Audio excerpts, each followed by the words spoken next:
नमस्कार, मी कृपा Sapka news uncut मध्ये आपलं स्वागत करते। बातमीपत्रात आढावा घेऊया टॉप 10 घडामोडींचा।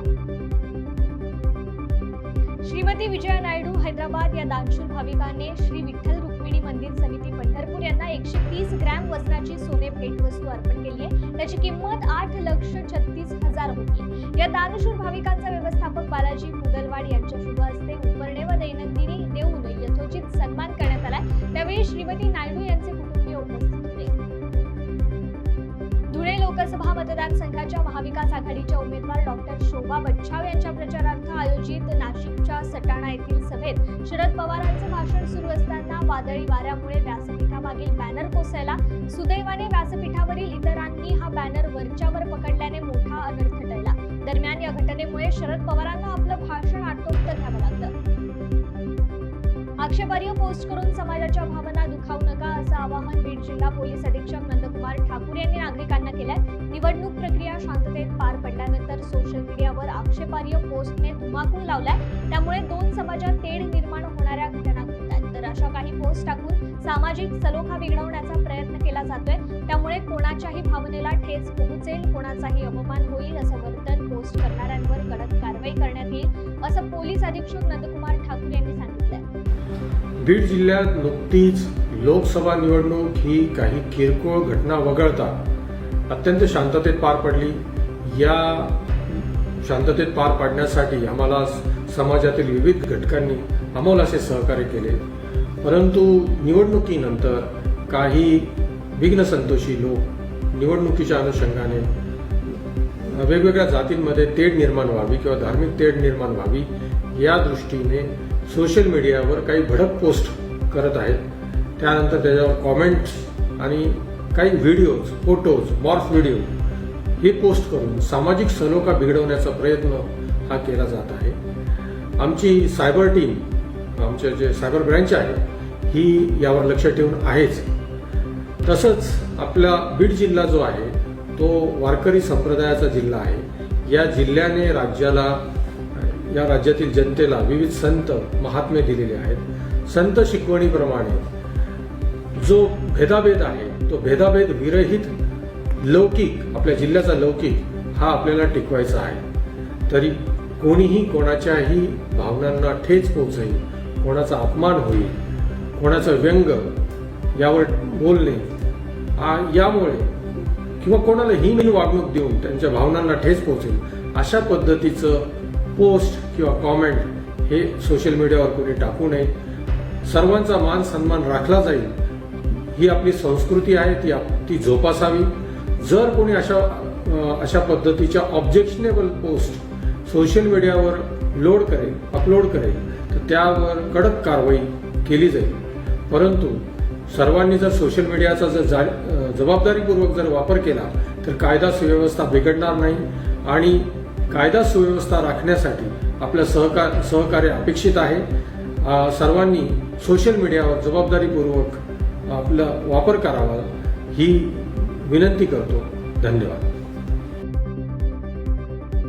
घाटकोपर होर्डिंग्स दुर्घटनेला जबाबदार असलेला भावेश भिडे याला मुंबई पोलिसांच्या गुन्हे शाखेने राजस्थानातील उदयपूर येथून काल अटक केली। तो सतत लोकेशन बदलत असल्याने त्याच्यापर्यंत पोहोचण्यास पोलिसांना अडचणी येत होत्या। अखेरीस भावेशला एका रिसॉर्टवरून अटक करण्यात यश आलंय। दरम्यान घटनेच्या 60 तासांनंतर बचाव कार्य देखील थांबवण्यात आलंय। महापालिकेचे आयुक्त भूषण गगराणी यांनी गुरुवारी घटनास्थळी भेट देऊन परिस्थितीचा आढावा घेतला। बीडच्या केज तालुक्यातील नांदूरघाट येथे वादग्रस्त पोस्टमुळे 2 गटात दगडफेक झाल्याची घटना घडली आहे। बीड जिल्ह्यामध्ये झालेल्या लोकसभा निवडणुकीतील उमेदवारांसंदर्भात सोशल मीडियावर टाकलेल्या पोस्ट संदर्भात जाब विचारण्यासाठी जमाव एकत्र आल्याने त्यांच्यात वाद होऊन दगडफेक झाली। दरम्यान पोलिसांनी मध्यस्थी करून हा वाद मिटवला असून केज पोलीस ठाण्यात या संदर्भात तक्रार दाखल करण्यात आली आहे। पुरंदर तालुक्यातील गुळुंचे येथे अचानक आलेल्या वादळ वाऱ्याने लोकांना मोठ्या अडचणीला तोंड द्यावं लागलंय। या अवकाळी पावसात काही शेतकऱ्यांच्या घरावरील पत्र्याचे छप्पर उडाल्याने घरातील जीवनावश्यक वस्तूंचं मोठं नुकसान झालंय। त्यामुळे या शेतकऱ्यांना ऐन दुष्काळात आसमानी संकटाचा सामना करावा लागतोय। त्यामुळे प्रशासनाने या भागात नुकसानीचे पंचनामे करावेत अशी मागणी नागरिक करतायत। जालना जिल्ह्यात परतूर तालुक्यात अवकाळी पावसाने थैमान घातलंय। परतूर तालुक्यातील अकोली गावात अवकाळी पावसाचा कहर पाहायला मिळत असून जोरदार वादळी वाऱ्यासह मुसळधार पावसाने अकोले जिल्हा परिषद प्राथमिक शाळेची मोडतोड झाली आहे. शाळेचे पत्रे उडून गेले असून घरांचीही मोठ्या प्रमाणात पडझड झाली आहे. शिवाय अनेक ठिकाणी झाडे उन्मळून पडली असून विजेचे खांबही तुटून पडल्याने परतूर तालुक्यात वीज पुरवठाही खंडित झाला. काल झालेल्या अवकाळी पावसाने परतूर शहरासह ग्रामीण भागात मोठं नुकसान झालं असून यामुळे जनजीवन विस्कळीत झालंय. सोयाबीन बियाण्याला बीज प्रक्रिया करूनच बियाण्याची पेरणी करावी असं आवाहन जिल्हा अधीक्षक कृषी अधिकारी गहिनाथ कापसे यांनी केलंय. सोयाबीन, मूग, उडीद या पिकांचं बीज प्रक्रिया करूनच पेरणी करणे आवश्यक आहे. बीज प्रक्रिया केल्यामुळे या कडधान्यांच्या मुळाशी असणाऱ्या गाठी वाढतात, तसेच हवेतील नत्र शोषून घेतात. यामुळे झाडांना पुरेसे नत्र मिळते. बीज प्रक्रिया केल्यामुळे उत्पादनात 15 ते 20% वाढ होते. त्यामुळे शेतकऱ्यांनी बीज प्रक्रिया करूनच पेरणी करावी असं आवाहन जालना जिल्हा कृषी अधीक्षक गहिनाथ कापसे यांनी केलंय. कोल्हापूर जिल्ह्यातील सर्व यंत्रणांनी मान्सून काळात उद्भवणाऱ्या संभाव्य नैसर्गिक आपत्तींचा सामना करण्यासाठी मान्सून पूर्व कामे 31 मे पूर्वी पूर्ण करावीत अशा सूचना जिल्हाधिकारी अमोल येडगे यांनी जिल्हास्तरीय मान्सून पूर्व तयारी आढावा बैठकीत दिल्यात. जिल्ह्यातील मागील पूरस्थितीचा अनुभव लक्षात घेता नदीकाठावरील 391 पूरबाधित गावांमध्ये आवश्यक उपाययोजना राबवून संभाव्य पूरस्थितीचा अनुषंगाने नियोजन करण्यात येणार आहे. याच पार्श्वभूमीवर जिल्हाधिकारी अमोल येडगे यांनी आज प्रत्येक विभागाचा आढावा घेतला आणि आवश्यक त्या सूचना दिल्या. कोल्हापूर जिल्ह्यामधील सर्व उपविभागीय अधिकारी, महसूल, तहसीलदार, गट विकास अधिकारी, नगरपालिका मुख्याधिकारी, जिल्ह्यातील 2 महानगरपालिका आणि इतर सर्व विभाग, irrigation department, PWD, national highway या सर्व विभागांची मान्सूनपूर्व आपत्ती व्यवस्थापन समितीची एक बैठक आम्ही घेतली. या बैठकीमध्ये मान्सूनपूर्व कामं जी आहेत ती कामं 31 मेपर्यंत पूर्ण करण्याच्या सर्व विभागांना सूचना दिलेल्या आहेत. विशेषतः नगरपालिका, महानगरपालिकामधील नालेसफाई आहे, ज्या धोकादायक इमारती आहेत त्या इमारतींबाबत कार्यवाही करण्याबाबतच्या सूचना आहेत. इरिगेशन डिपार्टमेंट असेल, त्यांचे वेगवेगळे जे धरण आहेत त्या ठिकाणच्या सुरक्षेच्या अनुषंगाने व्यवस्था करणं आहे.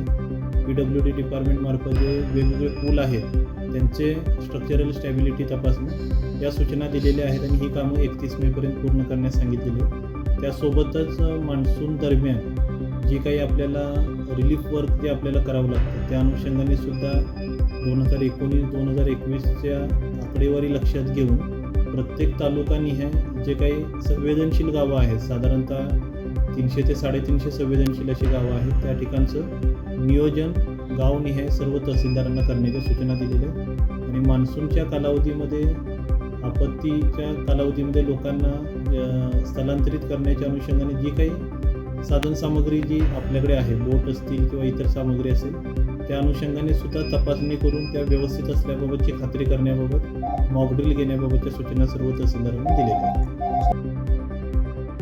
राष्ट्रीय डेंग्यू दिनानिमित्त जालन्यात आज साथरोग प्रतिबंधात्मक उपाययोजनेची जनजागृती करण्यासाठी बाईक रॅली काढण्यात आली आहे. अतिरिक्त जिल्हा शल्य चिकित्सक डॉक्टर राजेंद्र गाडेकर यांच्या हस्ते हिरवा झेंडा दाखवून या रॅलीला सुरुवात करण्यात आली. जिल्हा हिवताप कार्यालय जालना आणि जिल्हा सामान्य रुग्णालय जालना यांच्या संयुक्त विद्यमाने हा जनजागृतीपर कार्यक्रम आज राबवण्यात आला. दरम्यान घरातील पाणीसाठे 3 दिवसांतून एकदा रिकामे करून घासपूस पुसून कोरडे करून घ्यावे. डासांपासून स्वतःचं रक्षण करण्यासाठी डास प्रतिबंधात्मक कॉईल, वड्या, क्रीम, मच्छरदाणी, संपूर्ण अंगावर कपडे घालणे व आपला परिसर स्वच्छ ठेवण्याचे आवाहन यावेळी अतिरिक्त जिल्हा शल्य चिकित्सक डॉक्टर गाडेकर यांनी केलं आहे.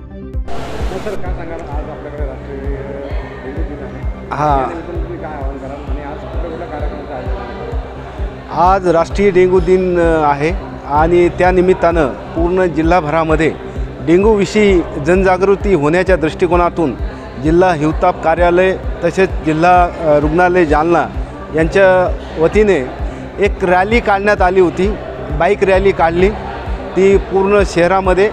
त्यामध्ये मॅसेज, संदेश जनजागृतीचा लोकांना हा जो डेंग्यू आजार आहे ज्या डासापासून होतो ते डास नष्ट व्हावे आणि डास चावल्यामुळं डेंग्यू आजार होतो आणि डेंग्यू आजारामुळे ताप येणे, डोके दुखणे, उलटी, मळमळ, डोळ्यामध्ये आग होणे असे प्रकारचे लक्षणं दिसतात आणि शेवटी कधीकधी मेंदूमध्ये रक्तस्राव होऊन मृत्यूसुद्धा संभवतो.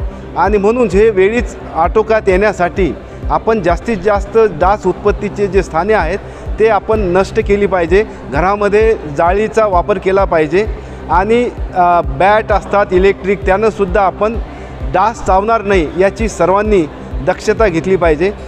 आमच्यासोबत जिल्हा हिवताप अधिकारी डॉक्टर राहुल राऊत आहेत. त्यांनी हा कार्यक्रम पूर्ण यशस्वी करण्यासाठी हिवताप कार्यालयाचे सर्व कर्मचारी तसेच जिल्हा रुग्णालयाचे सर्व कर्मचाऱ्यांनी यशस्वी करण्याकरिता परिश्रम घेतलेले आहेत.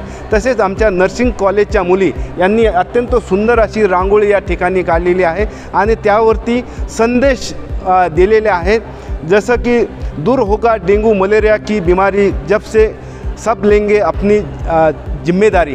अशा प्रकारचे वेगवेगळे संदेश या रांगोळीच्या माध्यमातून त्यांनी या ठिकाणी दिलेले आहे. मी डॉक्टर राजेंद्र गाडेकर, अतिरिक्त जिल्हा शल्य चिकित्सक, जिल्हा रुग्णालय जालना.